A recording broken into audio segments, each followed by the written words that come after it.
Okay, on the injury front, Brady Quinn and Nate Eaches have been ruled out of this game Thursday, so both of those guys will not play. Um, they will continue with their testing and evaluation, and they will return when the doctor releases them and says, and he lets us know that they're okay. Castle will be the quarterback. Stanzi will be the backup.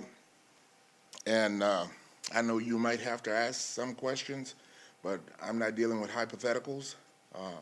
I'm concentrating on the game Thursday and what we need to do to try to win the game. On the limited front, Dorsey is limited, Maneri is limited, Route is limited with the sore ham. All others will work. Today is the only good prep day for this game Thursday. It's a division game on Thursday night. Everybody's watching, and I expect the guys to take pride in those two facts there and put in a good performance. Even though it's a short week, all these guys are competitive. We're going to go and we're going to play a good game on Thursday. And I think that we need to go do that. So that's going to be the focus, and that's what we're going to try to get done. Regarding Quinn, were you given a sense that this is a long-term, whether this is a long-term thing for him or not? No, they haven't given me any indication other than the fact that he can't play on Thursday. So I think that there are more tests that they're running, and after they evaluate those tests, then they'll let me know more. Is it hard, I'm not sure how to phrase this, but when you're 1-6 and 6 or 7 games you've been down 17, is it hard, the work during the week, to get the spirits up, to get focus on? Well, this team has been a different kind of team. They have a good attitude during the week. They go into the game, they feel good about going into the game and about what they think that we'll be able to get done. And, I told them today that if we do 3 things in this game, that we will improve our chances. If we don't get stupid penalties, all right, because those have hurt us. We don't turn the ball over, because turnovers have hurt us.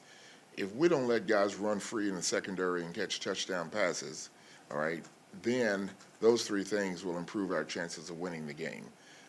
Because in the games that we've played, those are the 3 things that really have hurt us as far as momentum, as far as field position, as far as points on or off the board. And so if we can concentrate on that and do a better job in that area, then I think that we'll have a great chance to do that. And so as a result of that, they work hard during the week. They practice hard. They are good people. They're good kids. And they want to do things the right way, and they want to win. But things have happened, during the course of the game that haven't allowed us to win or haven't put us in the best position to win. So we're going to try to do those 3 things and eliminate those penalties, eliminate the turnovers, and not let them run free in the secondary, and see if we can win a game. What are your thoughts on Matt? I'm sorry, go ahead. Well, I'm not asking you to say like week 12 or 15 or whatever, but is there a point in the future where that becomes a concern of, keeping concentration? Oh, sure. Spirits up? Yeah, because, when you don't win, sometimes you expect to lose, because if one bad thing happens, you say, here we go again, and you have to be mentally tough to be able to overcome it after a certain point. And right now, we still have some focus, and we still try to get some things done, and we're not to that point where we're falling apart. Hopefully we'll never get to that point, but every day, every week, we prepare and we go into the game, I think, with good expectations. And then sometimes in the game, when things happen, the momentum leaves us and we're not able to get it back. Talk about Matt. You wanted Quinn to kind of give you a little spark when you made the change. Matt kind of gets a reprieve. Can you talk about what you think he can bring, and sometimes there's a second chance? Well, yes, sometimes a second chance energizes a guy. I think that Matt is a team guy. He's a Chiefs. He wants the team to do well, and whatever role that he was in, even, hey, he didn't like it, but he said, I'm going to do my job. I'm a Chief, and I'm going to be ready to play if I'm called on.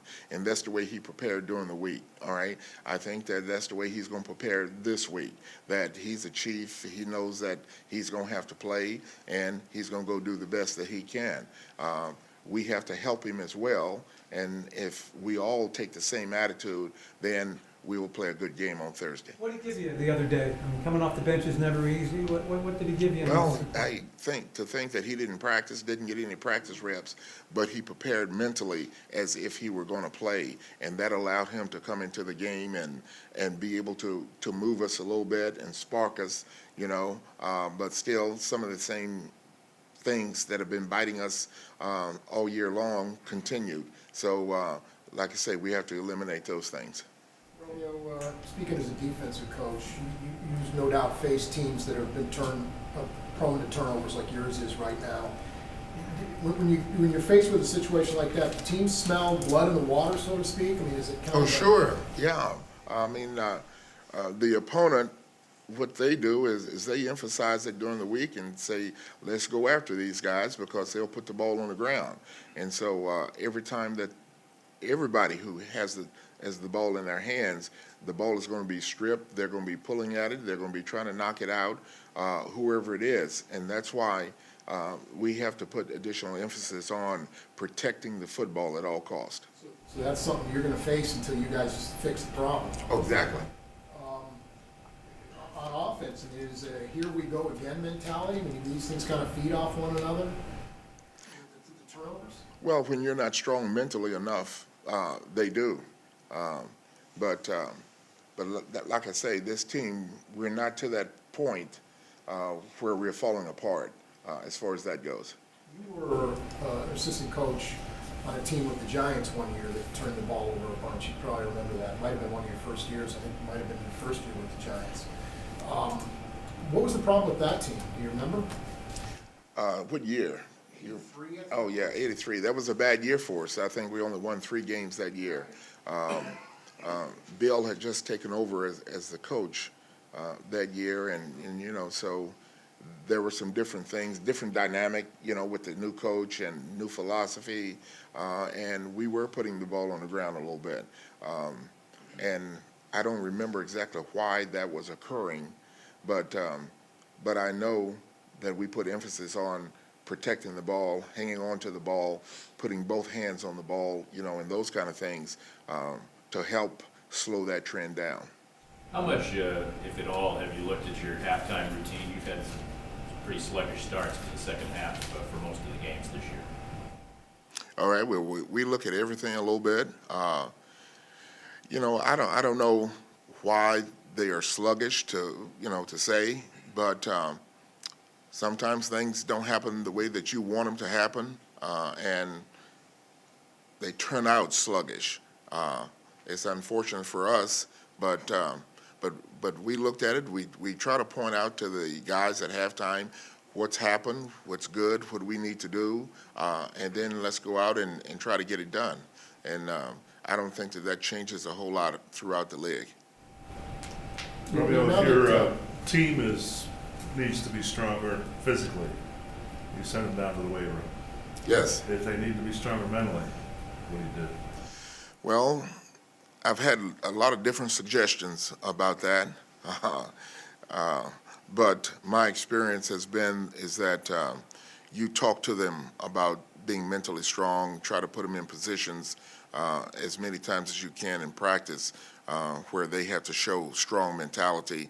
Now that's tougher, a little bit tougher today than it used to be, but just keep the focus on doing things the right way, being consistent, and then I think that helps the mentality.